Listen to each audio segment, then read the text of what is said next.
Vote చోరీ అనేది ఏంటంటే దేశవ్యాప్తంగాను బీజేపీ పార్టీ చేస్తుంది. ముఖ్యంగా హైదరాబాద్లో ఎంఐఎం పార్టీ కూడా చేస్తుంది. ఎంఐఎం పార్టీతోని నాంపల్లి నుంచి మేము 90,000 ఓట్లు ఓట్ చోరీ అయినాయని గతంలోనే ఎలక్షన్ కమిషన్కి కోర్టుకు కూడా ఇవ్వడం జరిగింది. ఆ ఓట్ చోరీ ఏంటంటే మనం అందరం ఒకటే ఆలోచిస్తుంది ఏంటంటే ఎలక్షన్ కమిషన్ మీద మనము తప్పు అని చెప్తున్నాం, కానీ ఓట్ చోరీ అవుతుంది ఏంటంటే మున్సిపల్ ఆఫీస్లో అవుతుంది. మున్సిపల్ ఆఫీస్లో ఏంటంటే బిఎల్ఏతోనే అవుతుంది. బిఎల్ఏ ఎవరు? మున్సిపల్ ఆఫీసు మన గవర్నమెంట్ మన చేతిలో ఉంది.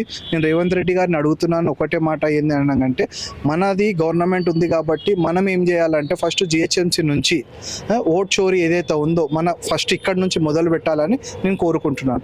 ఇక్కడ నుంచి కోరుకోవడం ఎందుకు అంటే ఇది మనం ఒకటి ఏంటంటే ఇండియా మొత్తానికి చూపించగలుగుతాం. ఎందుకంటే హైదరాబాద్లో ఇట్లా అయ్యింది. ఆల్రెడీ హైదరాబాద్లో ఫిరోజ్ ఖాన్ గారు నాంపల్లి నుంచి 90,000 ఓట్లు ఇచ్చారు. మళ్ళీ ఇంకొకటి హైదరాబాద్ నుంచి 6 lakhs ఓట్స్ కూడా ఓట్ చోరీ గురించి. దాని గురించి మేము గత 10 సంవత్సరాల నుంచి పనిచేస్తున్నాము. ఆ పని ఇంకొకటి కంటిన్యూషన్ అవుతుంది. అదే పని ఇప్పుడు రాహుల్ గాంధీ గారు తీసుకొచ్చారు, లేవనెత్తి ఏం చేస్తున్నారు అంటే టోటల్గా దేశవ్యాప్తంగా ఓట్ చోరీ జరుగుతుంది. ఓట్ చోరీ అనేది ఎలా జరుగుతుంది, ఓట్ చోరీ ఎట్లా అవుతుంది, ఓట్ చోరీ అనేది ఎట్లా అవుతుందంటే ఒకటే లేడీస్కి 5 నుంచి 6 ఓట్లు ఉంటాయి. 5 నుంచి 6 ఓట్లు అంటే సిటీ మట్టుకుందనుకో, ఒక ఎగ్జాంపుల్ ఏంటంటే నాంపల్లిలో ఒక ఓటు వేస్తారు, మళ్ళీ యాకత్పురాలో ఒక ఓటు వేస్తారు, బహదూర్పురాలో ఒక ఓటు వేస్తారు, చార్మినార్లో ఒక ఓటు వేస్తారు.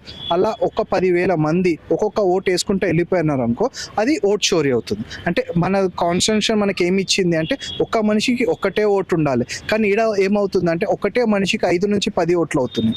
ఆ 10 ఓట్లు వేయడం వల్ల ఏమైపోతుందంటే మనము ఏం పని చేయకుండా గెలవడానికి ఆస్కారం ఉంటుంది. ఎందుకంటే అందరు గెలవడానికి 2,000, 3,000, మేము నాంపల్లిలో ఓడిపోవడానికి 2,000 ఓట్లతోనే ఓడిపోయాం. 2,000 ఓట్లు ఓడిపోయినాయంటే ఆడ మినిమం 15,000 నుంచి 20,000 ఓట్ చోరీ జరిగింది. కాబట్టి మేము ఓడిపోయినాం. అట్లాంటి ఓట్ చోరీ అనేది మేము గత 10 సంవత్సరాల నుంచి దీనిపైన మేము పని చేసాము. మాకు మొత్తం టోటల్ ప్రూఫ్లతో సహా ఇచ్చినాక ఎలక్షన్ కమిషన్ ఇప్పటిదాకా దాని మీద ఎలాంటి చర్యలు తీసుకోలేదు, ఎలాంటి ఓటర్స్ ఇవ్వలేదు. మాకు కోర్టు నుంచి కూడా ఆర్డర్ ఉన్నది. ఇవన్నీ జిహెచ్ఎంసీ వాళ్ళకి ఇచ్చాము. జిహెచ్ఎంసీ వాళ్ళు ఇప్పటి వరకు ఆ ఓటు తీయలేరండి.